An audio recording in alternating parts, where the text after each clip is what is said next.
Salut à vous les juristes, c'est Matt DEH et bienvenue sur Vulga Droit. Aujourd'hui, dans ce nouveau Vulga News, on va parler d'un autre régime que l'état d'urgence sanitaire, celui de la crise sanitaire.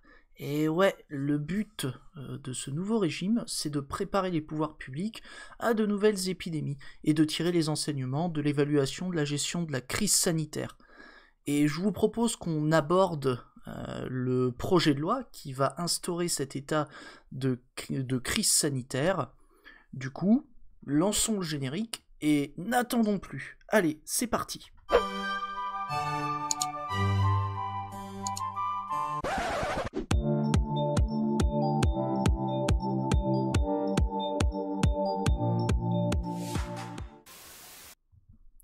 Alors, on se retrouve directement sur la lecture, comme d'hab. On met la petite musique et on s'enjaille. Bon, c'est un bien grand mot. Du coup, le projet de loi prévoit un nouveau régime, donc celui de l'état de crise sanitaire. Ce régime est élargi et affiné par rapport à celui de l'état d'urgence sanitaire prévu à l'article L 3131-1 du Code de la santé publique. Et cet état de crise sanitaire sera mobilisé pour la gestion des menaces ou situations sanitaires graves. Alors, ces dernières peuvent, du moins ces situations ou menaces, peuvent résulter notamment, selon le Conseil d'État, d'une épidémie mondiale, nationale ou locale, ou encore d'un accident nucléaire ou industriel, voire même tremblement de terre, attentat. Les situations sont assez diverses. Et quant à la gravité de la menace ou de la situation, elle est appréciée par les autorités, en tenant compte notamment de la part du territoire concerné par la menace ou la situation, du nombre de personnes victimes ou susceptibles de l'être, de ses effets sur le système de santé ou de la nature, en particulier de la létalité de l'agent pathogène concerné. Et du coup, on va poursuivre la suite. Alors, que je retrouve. Voilà. Ensuite, le projet de loi dispose que pour déclarer l'état de crise sanitaire, le Premier ministre devra prendre un décret accompagné de la publication des données scientifiques qui le justifient. Quant à la prorogation de cet état de crise sanitaire, au-delà de 2 mois, le projet prévoit que le gouvernement doit prendre un nouveau décret en Conseil des ministres après avis du Haut Conseil de la santé publique. Après, le gouvernement peut y mettre fin à tout moment et il suffit qu'un nouveau décret soit pris après avis du Haut Conseil de la santé publique. D'ailleurs, tous ces actes peuvent faire l'objet d'un contrôle par le juge administratif, savoir le Conseil d'État. Et pour le Conseil d'État, le projet de loi contient actuellement suffisamment de garanties pour que les conditions légales d'applicabilité de l'état de crise sanitaire soient réunies. Alors, petit commentaire. Si on s'arrête 2 secondes, on peut constater que les premières différences entre état d'urgence sanitaire et état de crise sanitaire sont les suivantes. Déjà, l'état de crise sanitaire peut être prononcé lorsqu'il y a une menace sanitaire grave ou une situation sanitaire grave, alors que l'état d'urgence sanitaire exige, pour être déclenché, qu'il y ait une catastrophe sanitaire mettant en péril par sa nature ou sa gravité la santé de la population. Ici, on constate que déjà les situations visées par l'état de crise sanitaire ne sont pas les mêmes, et surtout le degré de gravité exigé pour son déclenchement est moins important que celui de l'état d'urgence sanitaire. De même, l'état de crise sanitaire peut être prononcé pour une durée de 2 mois, sans prorogation, alors que l'état d'urgence sanitaire ne peut être déclaré que pour une durée d'1 mois, sans prorogation. Et justement, en parlant de prorogation, celle de l'état de crise sanitaire ne nécessite pas l'adoption d'une loi, mais celle d'un décret. Il suffit d'un simple décret pour qu'il y ait prorogation de l'état de crise sanitaire. Alors que pour l'état d'urgence sanitaire, pour qu'il y ait prorogation, il faut une loi. Et c'est là l'une des différences fondamentales entre les deux régimes. Après, comme vous l'avez constaté, le décret de prorogation est adopté selon une procédure particulière. On a vu qu'il faut que le décret soit pris en Conseil des ministres et qu'il faut qu'il y ait entre autres un avis du Conseil de la santé publique. Et une fois que tout le monde a été consulté, après ça, on te dit... Ne t'inquiète pas, ça va bien se passer. Bien se passer, ne t'inquiète pas. Voilà, concrètement, voilà ce qui se passe après. Après, le projet de loi ne s'arrête pas là. Du moins l'article de ce projet de loi. Il nous donne gentiment une liste des pouvoirs que peuvent exercer le Premier ministre, voire même le ministre de la Santé. Et je vous propose qu'on voit ça ensemble. Dans le cadre de cette lecture, non pas dans le cadre d'une réaction. Alors, dans le cadre d'une lecture. Alors, pour commencer, dans le cadre de l'état de crise sanitaire, il revient au Premier ministre de prendre des mesures temporaires de contrôle des prix, rendues nécessaires pour prévenir ou corriger les tensions constatées sur le marché de certains produits, genre gel hydroalcoolique, etc. Bref, masque. Premier pouvoir. Deuxième pouvoir, de permettre ou de réquisitionner toute personne et tout bien et service nécessaire pour répondre à la menace ou à la situation sanitaire. Enfin, dans le cadre de l'état de crise sanitaire, il incombe au ministre de la Santé de mettre en quarantaine des personnes susceptibles d'être affectées, voire même les mettre en isolement si elles sont affectées par la Covid. Et ça vaut tant pour les personnes qui arrivent sur le territoire métropolitain ou qui entrent en Corse ou dans une collectivité d'outre-mer. Et ça vaut aussi pour des personnes qui se trouvent déjà sur ces territoires. En gros, que tu arrives ou que tu y sois déjà, tu peux être visé par l'isolement ou par la mise en quarantaine. De plus, le ministre de la Santé peut prendre ou autoriser des mesures pour la mise à disposition des patients de produits de santé, ainsi que d'autres mesures pour l'organisation et le fonctionnement du dispositif de santé. Alors, si je devais faire un commentaire, je dirais que le Premier ministre et le ministre de la Santé ont moins de pouvoir dans l'état de crise sanitaire que dans l'état d'urgence sanitaire. D'ailleurs, le Conseil d'État s'est fait suer à produire un tableau de comparaison entre les différents pouvoirs. Alors, je vais vous le montrer, normalement il doit être dans le coin. Alors, je vais juste écrire tableau 2, normalement je devrais tomber dessus. Hop. Bon, déjà si j'écris talot, ça va pas.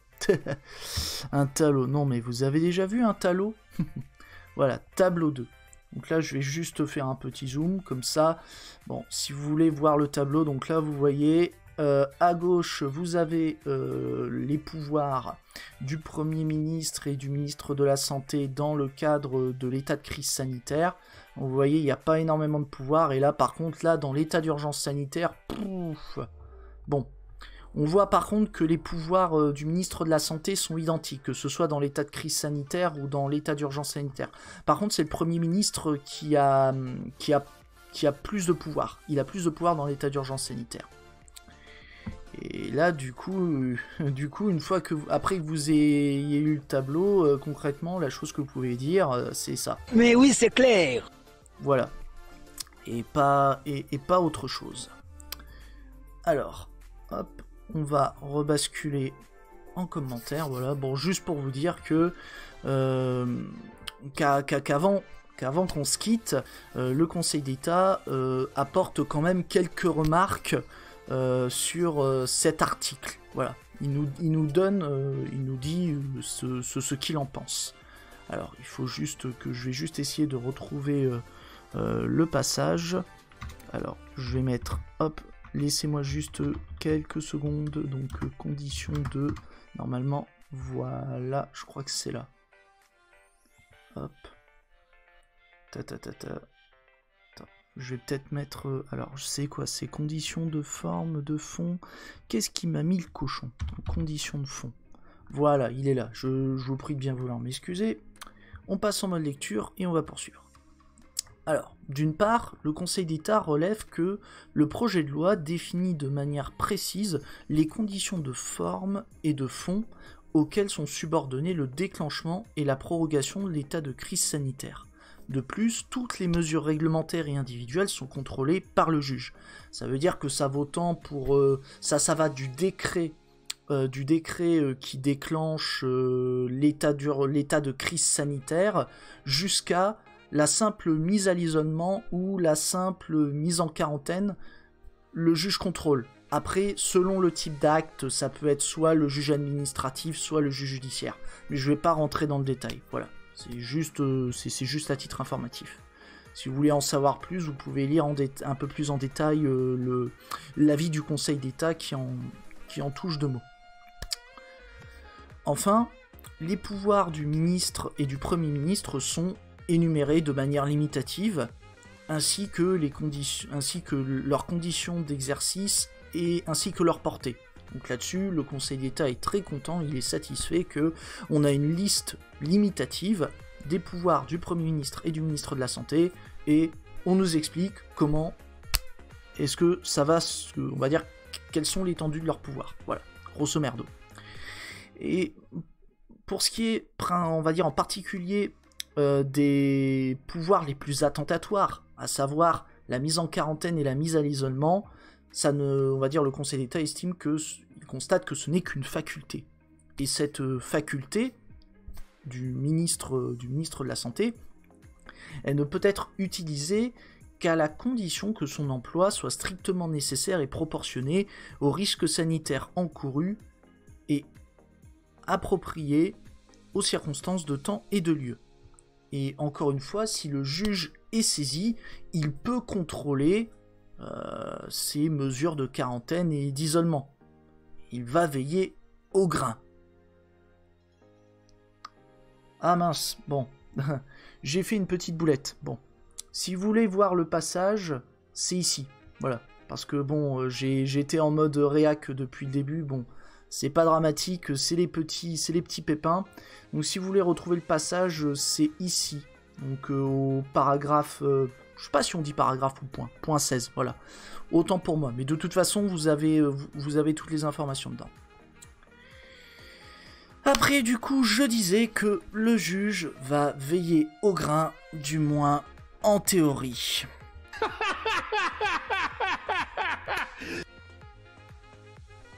Oui, je sais, je suis toujours taquin.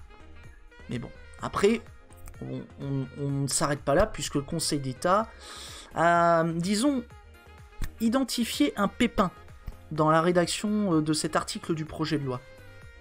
Il considère que le simple fait d'informer le Parlement sur les mesures prises dans le cadre de l'état de crise sanitaire, ce n'est pas une garantie suffisante. Du moins, la seule on va dire l'information du Parlement, elle se fait lorsqu'il y a prorogation de l'état de crise sanitaire. Et pour le Conseil d'État, c'est pas suffisant. En effet, le Parlement doit être mieux informé de ce que fait le gouvernement. Et là, je vais vous montrer le passage.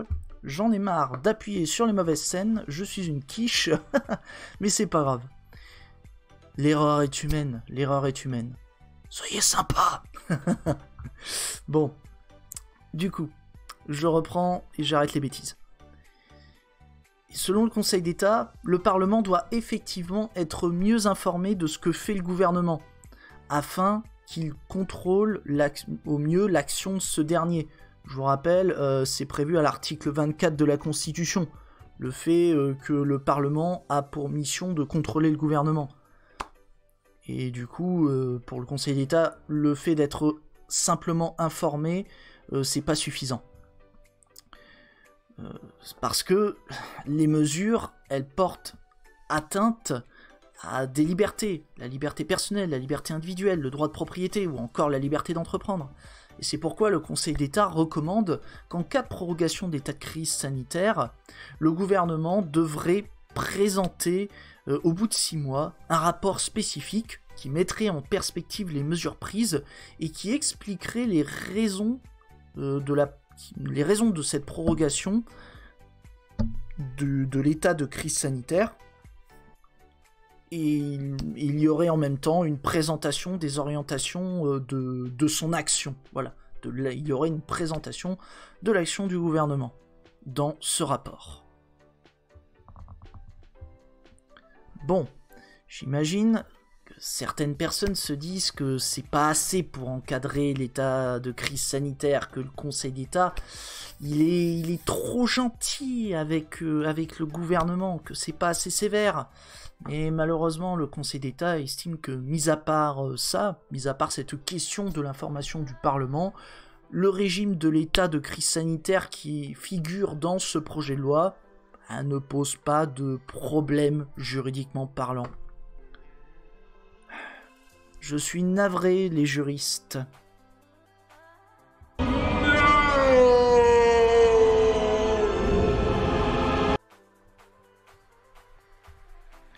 Voilà, c'est tout pour cette vidéo les juristes, sur l'état de crise sanitaire, à ne pas confondre avec l'état d'urgence sanitaire.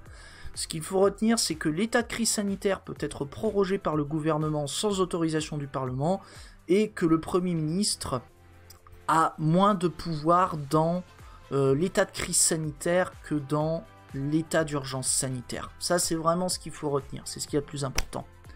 Bon, sur ce petit rappel, n'oubliez pas de vous abonner, de liker, d'apporter votre contribution financière sur mon Tipeee ou mon Utip.